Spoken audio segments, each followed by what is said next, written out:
हरे कृष्णा। तो अभी हम भगवद गीता के 6ठे अध्याय के अंतर्गत श्लोक संख्या 42 पर विचार करेंगे। अथवा योगिनामेव कुले भवति धीमताम् एतद्धि दुर्लभतरं लोके जन्म यदीदृशम्। तो यहाँ पर भगवान कह रहे हैं अथवा का मतलब पहले जो बात भगवान ने बताई तो उसको छोड़ करके एक दूसरी बात भी भगवान कह रहे हैं अथवा। तो पहले भगवान ने बताया था कि वो पवित्र घर में और धनवान के घर में, पवित्र घर में, धार्मिक और धनवान के घर में जन्म लेता है। अब भगवान कहते अथवा योगिनाम एव कुले भवति धीमताम, अथवा वो वैष्णवों के ही परिवार में जन्म लेता है। तो बहुत बड़ी बात है, वैष्णवों के परिवार में जन्म लेना। एतद्धि दुर्लभतरम लोके जन्म यदीदृशम, इस प्रकार का जो जन्म है वो दुर्लभतर है। तो पिछले श्लोक में भगवान ने दुर्लभ जन्म बताया था कि धनी परिवार हो और धार्मिक परिवार हो, तो ये दुर्लभ जन्म है। लेकिन अब वैष्णव का परिवार हो तो क्या है, दुर्लभतर है, दुर्लभ से भी अधिक दुर्लभ, यानी दुर्लभतर जन्म है। तो हम सुनेंगे प्रभुपाद तात्पर्य में क्या लिखते हैं। श्रील प्रभुपाद की जय। यहाँ पर योगियों के बुद्धिमान कुल में जन्म लेने की प्रशंसा की गई है, क्योंकि ऐसे कुल में उत्पन्न बालक को प्रारंभ से ही आध्यात्मिक प्रोत्साहन प्राप्त होता है। विशेषतया आचार्यों या गोस्वामियों के कुल में ऐसी परिस्थिति है। ऐसे कुल अत्यंत विद्वान होते हैं और परंपरा तथा प्रशिक्षण के कारण श्रद्धावान होते हैं। इस प्रकार वे गुरु बनते हैं। भारत में ऐसे अनेक आचार्य कुल हैं, किंतु अब वे अपर्याप्त विद्या तथा प्रशिक्षण के कारण पतनशील हो चुके हैं। भगवत कृपा से अभी भी कुछ ऐसे परिवार हैं जिनमें पीढ़ी दर पीढ़ी योगियों को प्रश्रय मिलता है। ऐसे परिवारों में जन्म लेना सचमुच ही अत्यंत सौभाग्य की बात है। सौभाग्यवश हमारे गुरु विष्णुपाद श्रीमद् भक्ति सिद्धांत सरस्वती गोस्वामी महाराज को तथा स्वयं हमें भी ऐसे परिवारों में जन्म लेने का अवसर प्राप्त हुआ। हम दोनों को बचपन से ही भगवत भक्ति करने का प्रशिक्षण दिया गया। बाद में दिव्य व्यवस्था के अनुसार हमारी उनसे भेंट हुई। तो यहाँ प्रभुपाद का तात्पर्य समाप्त होता है। अब हम सुनेंगे श्री भगवान ने कहा में इस श्लोक की कैसी व्याख्या हुई है। पिछले श्लोक में श्री कृष्ण ने कहा था कि असफल योगी पवित्र तथा धनी परिवार में जन्म लेता है। श्री कृष्ण की इस बात से अर्जुन के मन में शंका हुई कि यदि असफल योगी पवित्र तथा धनी परिवार में जन्म लेता है, परंतु यदि उसके माता पिता शुद्ध भक्त नहीं हैं, तो उसे शुद्ध भक्ति का प्रशिक्षण किस प्रकार प्राप्त होगा। अंतर्यामी होने के कारण श्री कृष्ण अर्जुन के मन की शंका को समझ गए। अतः उन्होंने इस श्लोक में कहा है कि यदि असफल योगी अत्यंत भाग्यशाली है तो वह बुद्धिमान योगियों के अर्थात शुद्ध भक्तों के परिवार में ही जन्म लेता है। इस श्लोक में श्री कृष्ण की दो अत्यंत महत्वपूर्ण शिक्षाएं हैं जिनकी हम क्रम पूर्वक चर्चा करेंगे। तो पहली शिक्षा, इस श्लोक की प्रथम पंक्ति के शब्द हैं अथवा योगिनाम एव कुले भवति धीमताम, अर्थात अथवा वह योग भ्रष्ट पुरुष बुद्धिमान योगियों के ही कुल में जन्म लेता है। यहाँ पर श्री कृष्ण कह रहे हैं कि अथवा योग भ्रष्ट पुरुष बुद्धिमान योगियों के ही परिवार में जन्म लेता है। अब यहाँ पर प्रश्न उठता है कि बुद्धिमान योगी का क्या अर्थ है। इस अध्याय के अंतिम श्लोक में श्री कृष्ण कहते हैं कि योगियों में सर्वश्रेष्ठ योगी वह है जो श्री कृष्ण का अपने हृदय में सदा भजन करता है। इसका अर्थ है कि वह योगी इतना बुद्धिमान है कि वो प्रत्येक स्थिति में अपना मन श्री कृष्ण में लगा सकता है। वो व्यक्ति इतना बुद्धिमान है कि वह सुख की स्थिति तथा दुख की स्थिति दोनों स्थितियों में इस संसार को अनित्य समझते हुए अपने मन को श्री कृष्ण में लगाता है। वह योगी इतना बुद्धिमान है कि वो श्री कृष्ण को ही परम भोक्ता, परम ईश्वर तथा सभी का परम मित्र मानता है तथा इस प्रकार श्री कृष्ण को ही अपने जीवन की बागडोर सौंप देता है। तो यहाँ पर श्री कृष्ण कह रहे हैं कि यदि असफल योगी बहुत भाग्यशाली है तो वह शुद्ध भक्तों के ही परिवार में जन्म लेता है। पिछले श्लोक के तात्पर्य में श्रील प्रभुपाद ने 2 प्रकार के असफल योगियों की चर्चा की थी। पहले प्रकार के असफल योगी वे हैं जो बहुत थोड़ी उन्नति के बाद ही भ्रष्ट होते हैं तथा दूसरे प्रकार के असफल योगी वे हैं जो दीर्घ काल तक योगाभ्यास के बाद भ्रष्ट होते हैं। जो अल्पकालिक योगाभ्यास के बाद भ्रष्ट होते हैं वे स्वर्ग लोक को भोगकर इस पृथ्वी में धनी तथा पवित्र परिवार में जन्म लेते हैं, परंतु जो दीर्घ काल तक योगाभ्यास के बाद भ्रष्ट होते हैं वे स्वर्ग लोक को भोगकर शुद्ध भक्तों के परिवार में ही जन्म लेते हैं। इस श्लोक के तात्पर्य में श्रील प्रभुपाद लिखते हैं, यहाँ पर योगियों के बुद्धिमान कुल में जन्म लेने की प्रशंसा की गई है, क्योंकि ऐसे कुल में उत्पन्न बालक को प्रारंभ से ही प्रोत्साहन प्राप्त होता है। विशेषतया आचार्यों या गोस्वामियों के कुल में ऐसी परिस्थिति है। ऐसे कुल अत्यंत विद्वान होते हैं और परंपरा तथा प्रशिक्षण के कारण श्रद्धावान होते हैं। इस प्रकार वे गुरु बनते हैं। भगवत कृपा से अभी भी कुछ ऐसे परिवार हैं जिनमें पीढ़ी दर पीढ़ी योगियों को प्रश्रय मिलता है। ऐसे परिवारों में जन्म लेना सचमुच ही अत्यंत सौभाग्य की बात है। तो यहाँ पर श्री कृष्ण कह रहे हैं कि अत्यंत सौभाग्य से असफल योगी को शुद्ध भक्तों के ही कुल में जन्म प्राप्त होता है। अब यदि हम विचार करें तो सृष्टि में सर्वप्रथम शुद्ध भक्त तो ब्रह्मा जी हैं और ब्रह्मा जी के द्वारा अपने पुत्र स्वयंभू मनु को शुद्ध भक्ति का प्रशिक्षण प्राप्त हुआ। ब्रह्मा जी ने स्वयंभू मनु को भागवत 3:13 में उपदेश दिया कि पूर्ण पुरुषोत्तम भगवान जनार्दन श्री कृष्ण समस्त यज्ञों के द्वारा पूजित होते हैं। यदि वे तुष्ट नहीं होते तो प्रगति के लिए किया हुआ मनुष्य का श्रम व्यर्थ है। वे ही सभी के हृदय में निवास करने वाले परमात्मा हैं। अतः जो व्यक्ति उन्हें तुष्ट नहीं करता वो निश्चय ही अपना अनादर करता है। ये शिक्षा ब्रह्मा जी ने अपने पुत्र स्वयंभू मनु को दी। अब इन्हीं स्वयंभू मनु के वंश में ध्रुव महाराज उत्पन्न हुए। ब्रह्मा जी की जो शिक्षा स्वयंभू मनु को प्राप्त हुई वही शिक्षा परंपरा के अनुसार बालक ध्रुव को उस समय प्राप्त हुई जिस समय उन्हें अपनी सौतेली माता सुरुचि के द्वारा तिरस्कार प्राप्त हुआ। जिस समय ध्रुव अपनी माता सुनीति के निकट आए तथा उन्होंने जानना चाहा कि सौतेली माता ने उनका जो अपमान किया है उस विषय में उन्हें क्या करना चाहिए, उस समय माता सुनीति ने बालक ध्रुव को भागवत 4:8-19 में इस प्रकार शिक्षा दी। प्रिय पुत्र, तुम्हारी विमाता सुरुचि ने जो कुछ कहा है यद्यपि वह सुनने में कटु है परंतु है सत्य। अतः यदि तुम उसी सिंहासन पर बैठना चाहते हो जिसमें तुम्हारा सौतेला भाई उत्तम बैठेगा तो तुम अपना ईर्ष्या भाव त्याग कर तुरंत अपनी विमाता के आदेशों का पालन करो। तुम्हें बिना किसी विलंब के पुरुषोत्तम श्री कृष्ण के चरण कमलों की पूजा में लग जाना चाहिए। तुम्हारे परदादा ब्रह्मा जी ने मात्र उनके चरण कमलों की पूजा के द्वारा इस ब्रह्मांड की सृष्टि करने की योग्यता प्राप्त की।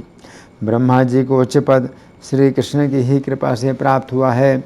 तुम्हारे दादा स्वयंभू मनु ने भी एकनिष्ठ श्रद्धा तथा भक्ति के द्वारा श्री कृष्ण को प्रसन्न किया। इस प्रकार उन्होंने भौतिक सुख तथा बाद में मुक्ति प्राप्त करने में महान सफलता प्राप्त की, जिसे देवताओं को पूजकर पाना असंभव है। मेरे पुत्र, तुम्हें भी श्री कृष्ण की शरण ग्रहण करनी चाहिए, क्योंकि वे अपने भक्तों पर अत्यंत दयालु हैं। जन्म मरण से मुक्ति चाहने वाले व्यक्ति सदैव भक्ति सहित श्री कृष्ण के चरण कमलों की शरण में जाते हैं। तुम अनन्य भाव से श्री कृष्ण को अपने हृदय में स्थिर करके बिना विचलित हुए उनका भजन करो।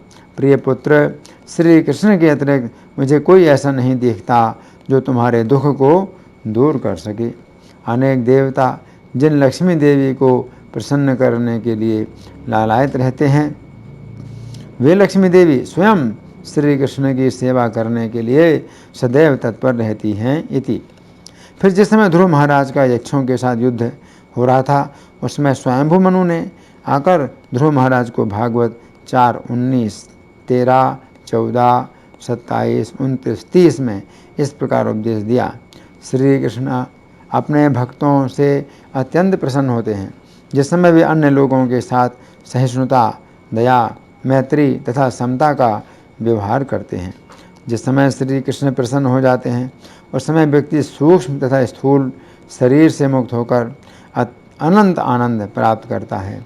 हे वत्स, तुम मुनि श्री कृष्ण की शरण लो जो इस जगत में चरम लक्ष्य हैं। ब्रह्म आदि सहित सभी देवगण उनके नियंत्रण में उसी प्रकार कार्य करते हैं जिस प्रकार नाक में रस्सी पड़ा बैल अपने स्वामी के नियंत्रण में कार्य करता है। हे ध्रुव, तुम अपना ध्यान श्री कृष्ण की ही ओर मोड़ो तथा अपनी मूल स्थिति में रहकर भगवान का दर्शन करो। इस प्रकार अपनी सहज स्थिति प्राप्त करके तथा श्री कृष्ण की सेवा करके तुम मैं तथा मेरा के भाव को भूल जाओगे इति। इस प्रकार हम देखते हैं कि ध्रुव महाराज ने जिस कुल में जन्म लिया था उस कुल में एक से एक बढ़कर शुद्ध भक्त हुए जो एक दूसरे को सदा श्री कृष्ण की महिमा का ही बोध कराते थे। इस श्लोक के तात्पर्य में श्रील प्रभुपाद लिखते हैं, सौभाग्यवश हमारे गुरु विष्णुपाद श्रीमद् भक्ति सिद्धांत सरस्वती गोस्वामी महाराज को तथा स्वयं हमें भी ऐसे परिवारों में जन्म लेने का अवसर प्राप्त हुआ। हम दोनों को बचपन से ही भगवत भक्ति करने का प्रशिक्षण दिया गया। बाद में दिव्य व्यवस्था के अनुसार हमारी भेंट हुई इति। श्रील प्रभुपाद के घर के सामने राधा गोविंद का एक मंदिर था जहाँ विगत 150 वर्षों से उनके परिवार वाले राधा तथा कृष्ण की पूजा करते चले आ रहे थे। प्रतिदिन प्रातः भोजन से पूर्व परिवार के सभी लोग राधा गोविंद विग्रहों का दर्शन करने जाते थे। उनके पिता गौरमोहन शुद्ध वैष्णव थे और उन्होंने अपने पुत्र का पालन श्री कृष्ण के भक्त के रूप में किया। वे अपनी दुकान से घर लौटकर चैतन्य चरितामृत तथा श्रीमद् भागवत का पाठ करते थे। जिस समय श्रील प्रभुपाद रात्रि के समय सोते थे, उनके पिता घर में आकर श्री कृष्ण की पूजा किया करते थे तथा घंटी की टन टन की आवाज़ सुनकर वे जाग जाते थे। उस समय वे देखते थे कि उनके पिता श्री कृष्ण के सामने दंडवत प्रणाम कर रहे हैं। गौरमोहन अपने पुत्र को शुद्ध वैष्णव बनाना चाहते थे।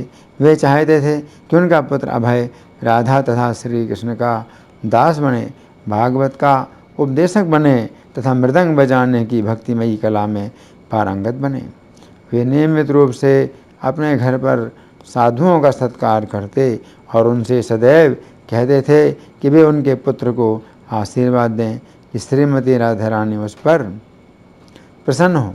गौरमोहन के समक्ष तो ऐसे पुत्र का सपना था जो भजन गाते, मृदंग बजाते और श्रीमद् भागवत का प्रवचन करते हुए बड़ा हो। इस प्रकार हम देखते हैं कि श्रील प्रभुपाद को अपने पिता से भक्ति का पूरा प्रशिक्षण प्राप्त हुआ क्योंकि उन्होंने ऐसे ही कुल में जन्म लिया था। अब श्लोक की दूसरी शिक्षा, श्लोक की दूसरी पंक्ति के शब्द हैं, एतद्धि दुर्लभतरम लोके जन्म यत ईदृशम, अर्थात इस संसार में इस प्रकार का जन्म दुर्लभतर है। तो यहाँ पर श्री कृष्ण शुद्ध भक्तों के परिवार में हुए जन्म को दुर्लभतर जन्म कह रहे हैं। अब यहाँ पर प्रश्न उठता है, यदि ये दुर्लभतर जन्म है तो दुर्लभ जन्म कौन सा है? ये बात समझने की है कि पिछले श्लोक में श्री कृष्ण ने जो धनी तथा पवित्र परिवार में जन्म लेने की बात कही थी वो दुर्लभ जन्म है। ऐसा जन्म सामान्य नहीं है। यह सौभाग्य की बात है कि असफल योगी को धनी तथा पवित्र परिवार में जन्म लेने का अवसर प्राप्त होता है, परंतु यदि उसे शुद्ध भक्तों के परिवार में जन्म प्राप्त हो तो यह जन्म दुर्लभ से भी दुर्लभ है, अर्थात दुर्लभतर है।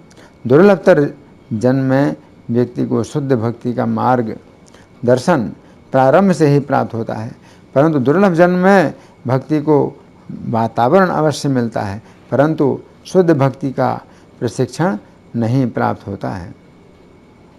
दुर्लभ जन्म में व्यक्ति को शुद्ध भक्ति प्राप्त करने में अनेक बाधाएं आती हैं। ये बात समझने की है कि हरे कृष्ण आंदोलन में जो बच्चे जन्म लेते हैं उनका जन्म भी दुर्लभतर है, क्योंकि उन बच्चों को भी शुद्ध भक्त बनने का प्रशिक्षण प्राप्त होता है। इस संबंध में 30 जुलाई 1972 को श्रील प्रभुपाद ने अपनी शिष्या अरुंधति देवी को पत्र लिखा। बच्चों को शिक्षा देना विग्रहों की पूजा से अधिक महत्वपूर्ण है। यदि तुम अपने बच्चे के साथ समय नहीं बिता सकती तो पूजा का कार्य रोक दो। हमें श्री कृष्ण के द्वारा ये बच्चे प्राप्त हुए हैं, ये वैष्णव हैं और हमें अत्यंत सावधानी से इनकी देखरेख करनी है। ये साधारण बच्चे नहीं हैं और हम अत्यंत भाग्यवान हैं कि हम इन्हें कृष्ण भक्ति में आगे बढ़ने का अवसर दे सकते हैं। ये बहुत बड़ी जिम्मेदारी है, इसकी उपेक्षा ना करो। तो यहाँ पर श्री कृष्ण कह रहे हैं इस प्रकार का जन्म अत्यंत दुर्लभ है, अर्थात दुर्लभतर है। तो यहाँ पर भगवान ऐसे योगी की बात कर रहे हैं कि जिसने पिछले जन्म में श्री कृष्ण की भक्ति में ज़्यादा उन्नति की थी। तो जो कृष्ण की भक्ति में ज़्यादा उन्नति करता है तो वो शरीर छोड़ने के बाद स्वर्ग में जाता है, और स्वर्ग से जो है जब नीचे आता है इस पृथ्वी में तो योगियों के ही परिवार में जन्म लेता है। और योगियों के परिवार, योगी कैसे योगी? कुले भवति धीमताम, अथवा योगी नाम में कुले भवति धीमताम, बुद्धिमान योगी। और बुद्धिमान योगी का मतलब क्या है?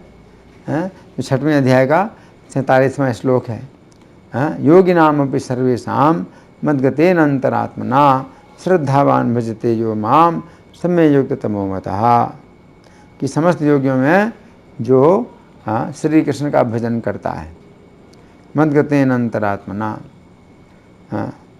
तो जिसकी अंतरात्मा श्री कृष्ण में लगी रहती है हमेशा, या जो श्री कृष्ण का हमेशा मुख से जप करता रहता है, तो ऐसे योगियों के कुल में जन्म लेता है, मतलब वैष्णव के परिवार में। तो वैष्णव के परिवार में जन्म लेना क्या है? दुर्लभतर जन्म है। ये तदे दुर्लभतरम लोके जन्म यदीदृशम, दुर्लभतर जन्म है। जैसे ध्रुव महाराज के पुत्र थे, तो ध्रुव महाराज के पुत्र थे वत्सर। तो पिछले जन्म में वे योगी थे और योग भ्रष्ट हो गए, तो उनको ध्रुव महाराज के पुत्र के रूप में जन्म मिला और उनको अपने पिछले जन्म की बातें याद थी। उनको अपने पिछले जन्म की बातें याद थी कि पिछले जन्म में उन्होंने श्री कृष्ण की भक्ति की थी और उसमें क्या बाधाएं आईं जिससे कि वे पीछे रह गए। तो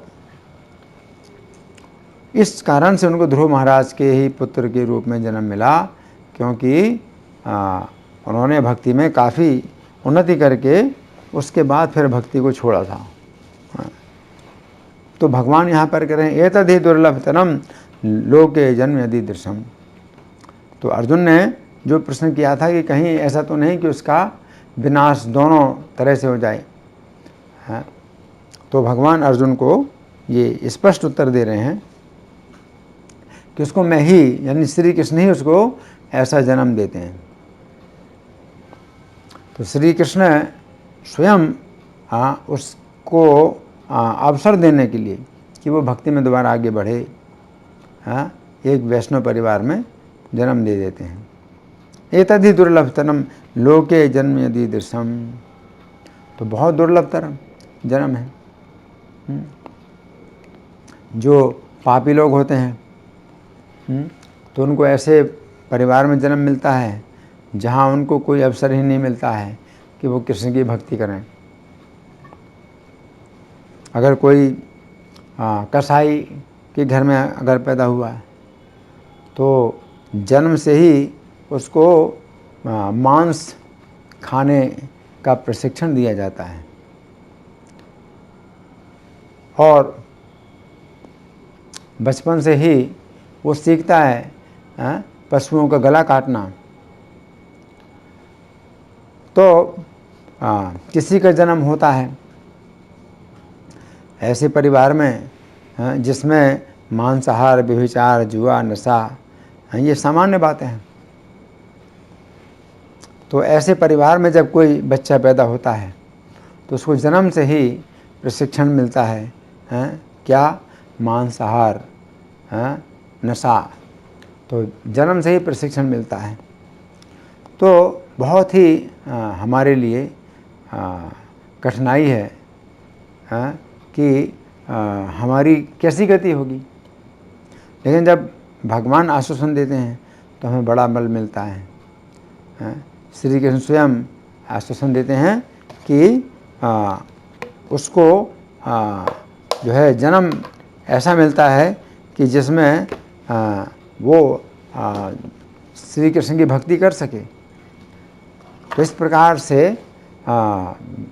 भगवान श्री कृष्ण हमें बल देते हैं कि हम उनकी भक्ति में चिंता ना करें। अगर इस जीवन में सफल नहीं हुए तो श्री कृष्ण हमारे जो है रक्षा करने वाले हैं और अच्छे परिवार में जन्म देंगे। धन्यवाद। हरे कृष्णा।